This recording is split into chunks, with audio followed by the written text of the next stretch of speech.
കുട്ടികൾ പേരൻസിനെ കേൾക്കുന്നില്ല, മനസ്സിലാക്കുന്നില്ല എന്നുള്ള കംപ്ലൈന്റ്സ് നമ്മൾ സ്ഥിരമായിട്ട് കേൾക്കാറുണ്ട് അല്ലെ. അപ്പൊ എന്തുകൊണ്ടായിരിക്കും കുട്ടിക്ക് പേരൻസിനെ മനസ്സിലാക്കാനും കേൾക്കാനും ഒക്കെ തോന്നാതിരിക്കുന്നത്? ഒരു കാര്യം നമുക്കറിയാം അല്ലെ, ഒരു കുട്ടിയുടെ ബ്രെയിൻ ഡെവലപ്മെന്റ് കംപ്ലീറ്റ് ആകുന്നത് അയാൾക്ക് 25 വയസ്സ് പൂർത്തിയാകുമ്പോഴാണ്. ഓരോ ഘട്ടം ഘട്ടമായിട്ടാണ് ബ്രെയിൻ ഡെവലപ്പ് ചെയ്യുന്നത്. അതിൽ തന്നെ 2 മുതൽ 7 വയസ്സ് വരെയുള്ള പ്രായം ഏറെ പ്രാധാന്യം അർഹിക്കുന്നതാണ്. ആ ഒരു പ്രായത്തിലാണ് ഏതാണ് തെറ്റ് ഏതാണ് ശരിയെന്ന് ആ ഒരു കുട്ടി തിരിച്ചറിയുന്നത്. പലപ്പോഴും നമ്മൾ കുട്ടികളെ പ്ലേ സ്കൂളിലേക്കും സ്കൂളുകളിലേക്കും ഒക്കെ ആ ഒരു പ്രായത്തിൽ പറഞ്ഞു വിടുമ്പോൾ അവർക്ക് ഹോംവർക്കുകളും അതുപോലെ പഠിക്കാനുള്ള ഒരുപാട് ലെസൺസും ഇതിന്റെ ഒരു പ്രഷറിലേക്ക് അവരുടെ ബ്രെയിൻ അകപ്പെട്ടു പോവുകയാണ്.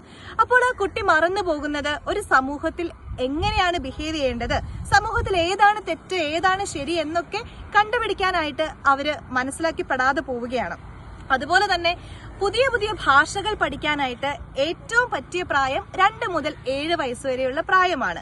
ഓരോ കുട്ടിയുടെയും കഴിവുകൾ, പാട്ട്, ഡാൻസ് പോലെയുള്ള കഴിവുകൾ വളർത്തിയെടുക്കാൻ കഴിയുന്നതും ഈ പ്രായത്തിൽ തന്നെയാണ്. അതുകൊണ്ട് തന്നെയാണ് ചൈന, ഫിൻലൻഡ് പോലെയുള്ള രാജ്യങ്ങൾ ഏറ്റവും കൂടുതൽ തുക പ്രൈമറി എഡ്യൂക്കേഷനായിട്ട് മാറ്റിവെച്ചിരിക്കുന്നത്. അപ്പൊ നമ്മൾ ഇതിൽ നിന്ന് എന്താണ് മനസ്സിലാക്കേണ്ടത്? ഈ ഒരു പ്രായത്തിലാണ് കുട്ടികളെ ചേർത്തിരുത്തി കൃത്യമായിട്ട് ഏതാണ് ശരി ഏതാണ് തെറ്റ് എന്ന് നമ്മൾ പറഞ്ഞു കൊടുക്കേണ്ടത്. അതിനാണ് എമന്റ് എഡ്യൂക്കെയർ ശ്രമിക്കുന്നത്.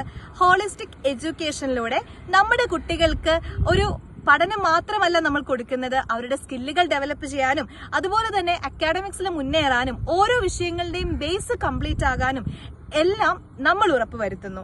അപ്പൊ നമുക്ക് എമന്റ് എഡ്യൂക്കെയറിലൂടെ നമ്മുടെ കുട്ടികളെ നല്ല മിടുക്കരായ കഴിവുള്ള കുട്ടികളായി വളർത്തിയെടുക്കാം.